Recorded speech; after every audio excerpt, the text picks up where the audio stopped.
what I like to see. Tack strips getting ready to go down.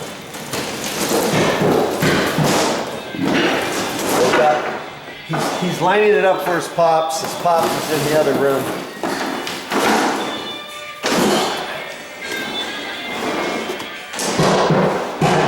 Of course, when you put this tack strip down, it's got all those little nails sticking up at an angle, and you want to face those facing the wall so when they stretch the carpet it grabs.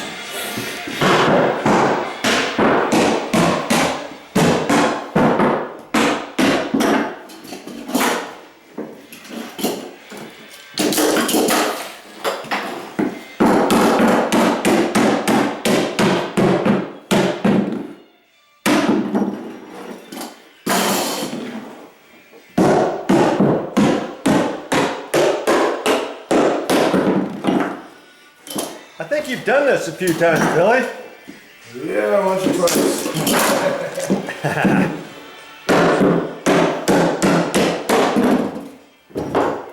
That's a slick little cutter there for his wood. What's that? I'm just saying, a slick little cutter you have there. All right. And you just eyeball it, or you make it about a finger or so? It just depends on the thickness of the carpet. It's how you figure it out.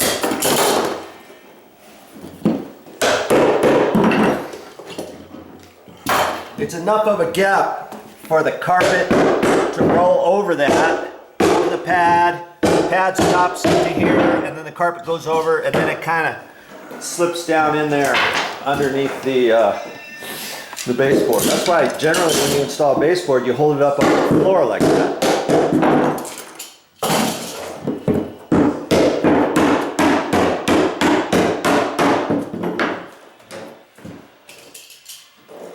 Almost looked like he was using a hammer tacker there for a second, but no, that's a hammer. And they gotta be careful when they're hammering it down. You gotta be careful because you don't want to hit the baseboard. The baseboard has already been nicely cleaned, sanded, and painted.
See, so it doesn't matter. That's probably, I don't know, 3/4 of an inch or so. But he just kind of takes his finger and kind of holds it up there. There you go.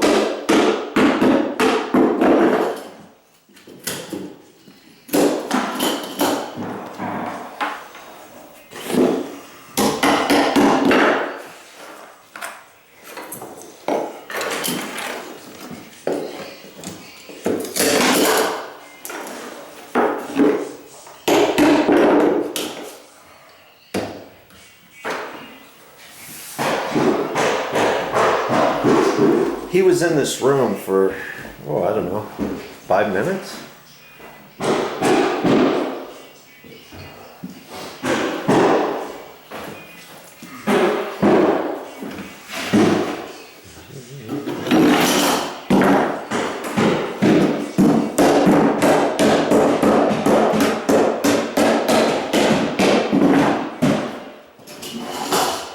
little bit. Let's do it.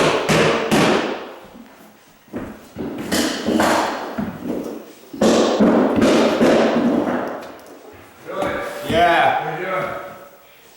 Nailed it. Yeah, I want you to do that. Go ahead, grab your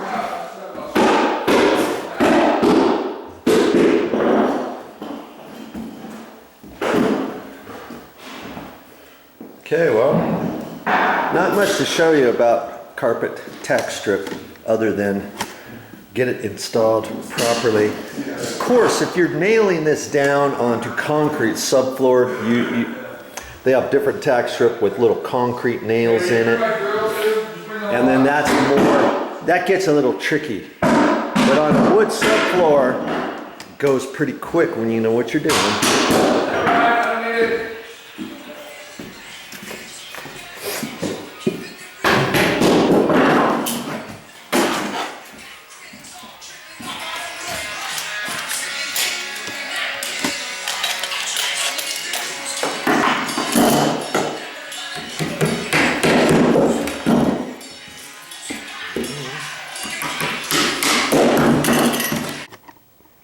Well, the guys are gone for the day. They weren't planning on installing the carpet today, but lots of times, depending on crew size and stuff, you should be able to do the carpet tack strip, the carpet pad, and the carpet in one day. But as it was just a father and son team, and the father went down and he finished the vinyl flooring. But I'll talk to you about that in a little bit. So he kind of left his son on his own to do the carpet pad. He did pretty good in this room and this closet, and where he did this seam, he just overlapped the pad and then double cut it, and then it fits. So that was kind of cool how he did that. I'm not too thrilled how he did this little main area. See, first he did that first bedroom, then he came in here and did this master bedroom. Okay, and he did pretty good. If it was me or most carpet guys, I think they would have put the seams the other direction.